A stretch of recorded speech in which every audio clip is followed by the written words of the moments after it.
continuamos aquí en el programa. Sandro Stapleton, ¿está bien? Stapleton, presidente del sector de material e instrumental médico de la Cámara de Comercio de Lima, está con nosotros. Habíamos advertido el peligro de una deuda importante que sostiene el sector salud con sus empresas proveedoras, y esto podría traer como consecuencia el desabastecimiento, o ya podría estar provocando en este momento el desabastecimiento de medicinas en los hospitales del Estado. Bienvenido y gracias por estar con nosotros. Muy buenas noches, Mávila, muchas gracias por la invitación. Sí, tomamos conocimiento de esto. Ustedes iban a hacer la denuncia pública el día de mañana. Sí, me parece, nos hemos adelantado. Mañana sale el comunicado. Sí, y tienes razón, o sea, el desabastecimiento ya está en los hospitales, ¿no? Lo que quiero advertir, y queremos advertir a la población y al gobierno, es que hay algo más que se va a sumar, ¿no? Primero creo que es importante explicarle cómo funciona, cuáles son las etapas, cómo se compone y cómo llegan los medicamentos a los dispositivos médicos, a los hospitales. Primero, tenemos una primera etapa que hay que ingresar al país y sacar unos permisos, que es el regulador, que es DIGEMIT, se obtienen registros sanitarios, que son los permisos para poder comercializar.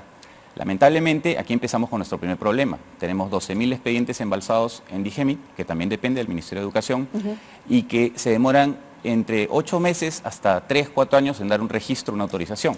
¿Qué forma esto? Pequeños monopolios, menos oferta de productos en el mercado, encarecimiento de los productos y obviamente va a llegar desabastecimiento. Una segunda etapa es las adquisiciones de los hospitales.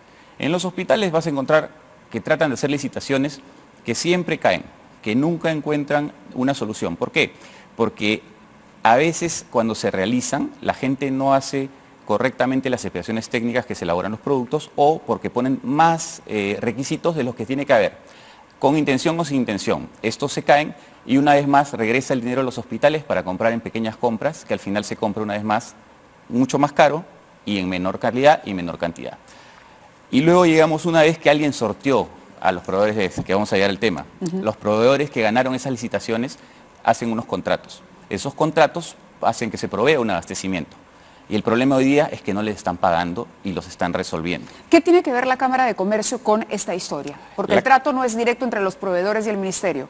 El trato es entre los proveedores y los hospitales. La Cámara de Comercio, con el sector de Comsalud, que agrupa a 320 empresas que distribuyen y comercializan todo tipo de medicamentos y material médico en el Estado, a todos estos hospitales de todo el Perú.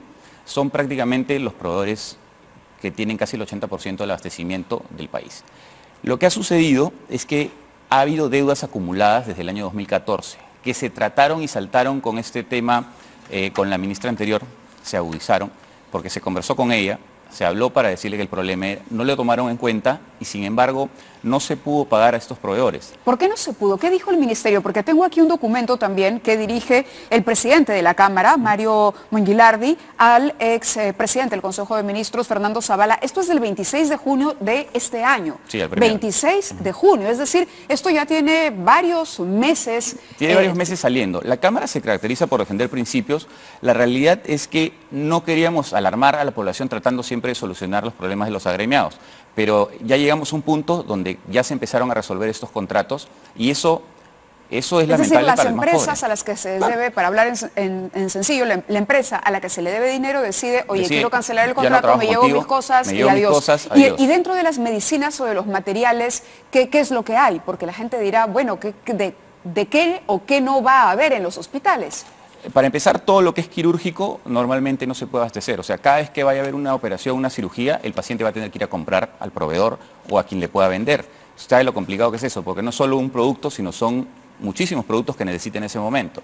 No va a tener la capacidad el paciente en una condición de indefensión, porque la mayoría de pacientes son los pacientes más pobres. Recordemos que hay casi 16 millones de peruanos inscritos en el SIS, que es los que acuden a estos hospitales para atenderse gratuitamente, y no tienen dinero para comprarlo. Mientras continúe explicándome esto, quiero mostrarles unos cuadros justamente donde ustedes van a apreciar el ranking, por ejemplo, de las empresas acreedoras. Estamos hablando de los proveedores, sí, precisamente, de los que proveen de este material quirúrgico, entre otros medicamentos que podrían ser, ¿cuáles? Por ejemplo, ¿qué es lo que debería alarmar al Ministerio de Salud? Este es el ranking de las entidades acreedoras, ¿no? Lindegas Perú, Sociedad Anónima, está encabezando la lista, luego Brown Medical Perú, Sociedad Anónima, Nitro Medical Corporation, Rocasac y Asociación Milagro del Divino Niño Jesús. Esos son los montos que ustedes ven, son montos bastante altos. Si estos proveedores no, o cancelan los contratos, ¿no? Porque no se les está pagando, además de problemas para ejercer o para practicar una operación, ¿qué es lo que puede pasar? Acá Pacientes de qué tipo de acá, enfermedades por ejemplo, podrían verse tenemos perjudicados? proveedores que tienen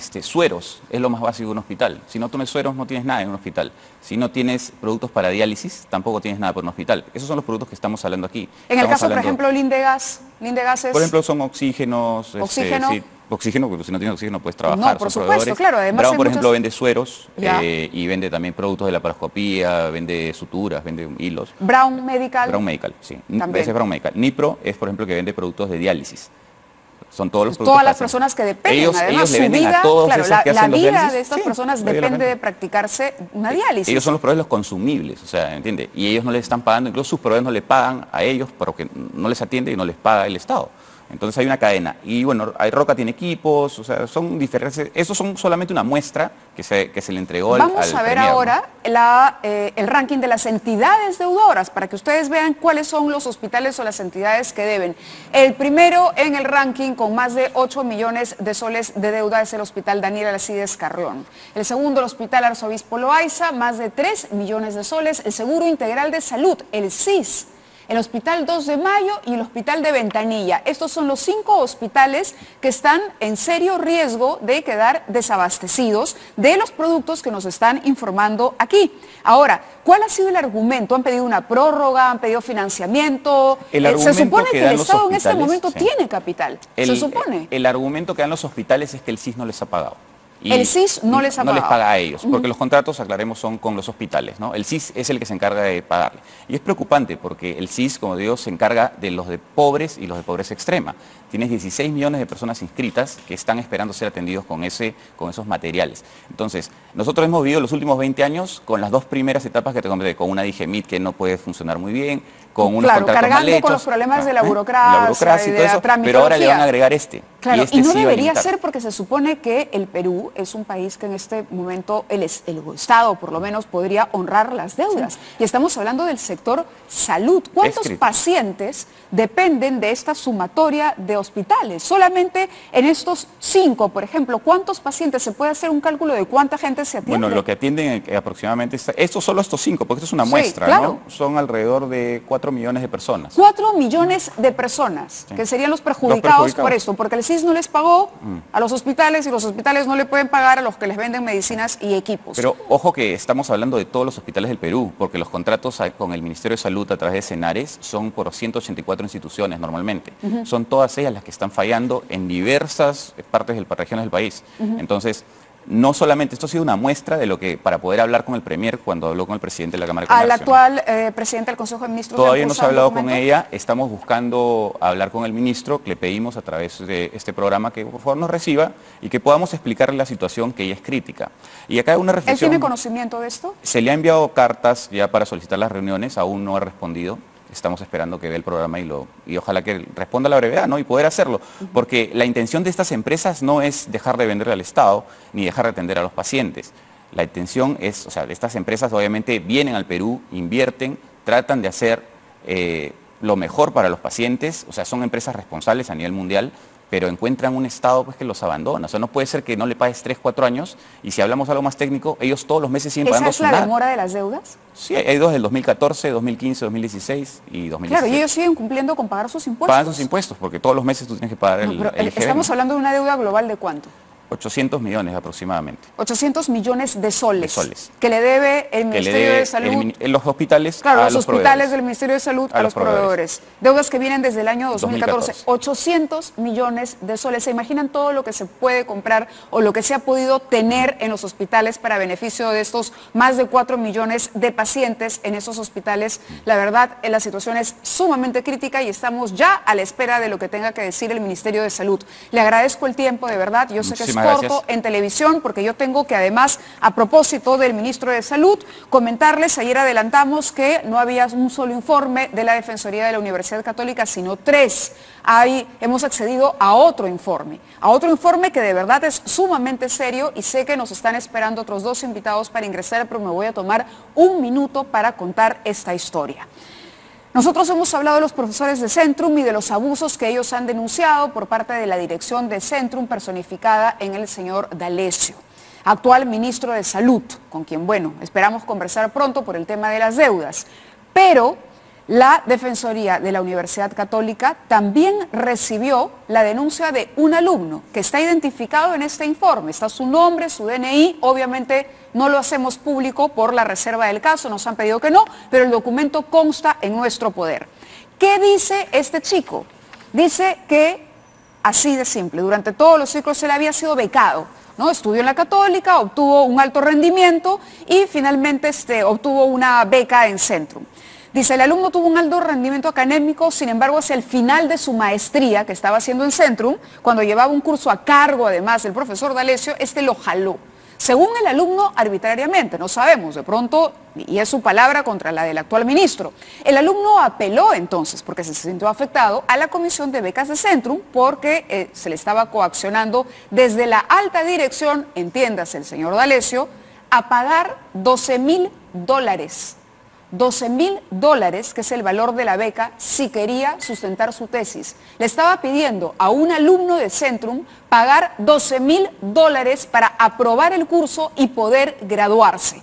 La Defensoría cogió el caso de este alumno, que decimos no ha querido hablar, y ha recibido 3 o 4 más. No es el único alumno que ha denunciado de esta manera. La denuncia de los profesores, el ministro no ha querido respondernos, aquí humildemente, desde esta pequeña tribuna de prensa libre, donde tratamos de hacer nuestro trabajo y verificar cada dato y hacerle seguimiento minucioso a los temas, bueno, hemos obtenido esa información. Consultamos a la SUNEDU, ¿esto es legal? ¿Se puede pagar para graduarse $12.000? La SUNEDU todavía no nos responde, no tenemos una respuesta. Ayer llamaron del Consejo de Asesores del Ministerio de Salud para que yo me comunicara con ellos cuando adelanté el tema. Bueno, hoy los ha llamado Diana Hidalgo, no han contestado, les hemos dejado un mensaje, esperamos una respuesta. Esto tiene que ver ya con la persona, la calidad moral del señor D'Alessio. Y por otro lado, ¿se acuerdan que la agencia andina difundió una nota donde decían que los profesores de Centrum todos respaldaban a D'Alessio? Bueno, resulta que el señor que saca la nota es el cuñado del señor D'Alessio, no me equivoco en esto, ¿no, Diana? Benzaquén es el del comunicado. Perdón, es la agencia andina que recoge este pronunciamiento, ¿correcto? Pero hay una relación. Benzaquén es el cuñado de D'Alessio, para ordenar la información. El hecho es que, claro, muestran las firmas, ¿no? Todos, una cantidad así, parecen los fiscales apoyando a Pablo Sánchez. Sin embargo, ¿qué hemos conseguido? A ver, estos humildes reporteros de investigación, WhatsApps, donde se combina a los profesores de Centrum a firmar ese comunicado de apoyo a D'Alessio, bajo presión y bajo coacción, así como lo están escuchando. Y estas son fotocopias de esos mensajes, que son auténticos y que también obran en poder de las autoridades respectivas, ¿no? Pásame el número, please. Ya firmaste tú, ¿por qué crees? Ja, ja, ja, ese comunicado no significa nada. Cosas como estas, ¿no? Otros dicen, aquí todos somos conscientes de que se cometió una injusticia, pero yo entendía que estabas en contra. El primero en explicármelo fue él mismo, y cito a una persona, una injusticia contra ti, yo estuve de vacaciones cuando saliste de Centrum. En fin, las conversaciones son impresionantes. Acá de lo que se habla es, por favor, dime que no los obligaron a firmar sutilmente, entre comillas. Justamente esos miedos son los que se están denunciando. Así es, pero luego te cuento, la idea de la carta fue de Luis Felipe, pero nadie le hizo caso. Tuvo que hacerlo Jorge Benzaquén. Entonces comprenderás, que además es el que ha quedado a cargo de Centrum, el cuñado de D'Alessio, no era una decisión fácil.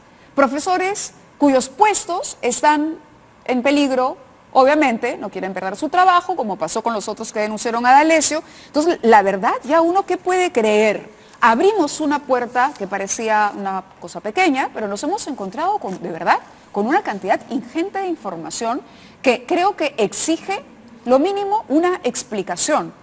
Lo mínimo una explicación. Vamos a continuar con ese tema, nosotros tenemos que ir a la pausa porque venimos brevemente para hablar con fútbol, pero no sin antes también hacer una aclaración. Tocamos el tema de los arbitrajes y mencionamos algunos árbitros que eran parte de la Universidad Católica, de la nómina, no lo son de la Cámara de Comercio de Lima. Nosotros Los mencionamos por error porque parece que no tienen que ver con Odebrecht, sino con otras empresas brasileñas. Para que vean que hacemos justicia, en este caso la Universidad Católica se merecía la rectificación y por lo tanto la hacemos. En este caso de Daelesio, la Universidad Católica, estamos esperando hace rato que nos atienda la Defensoría Universitaria y sin embargo no lo hace. Así son las cosas en el Perú.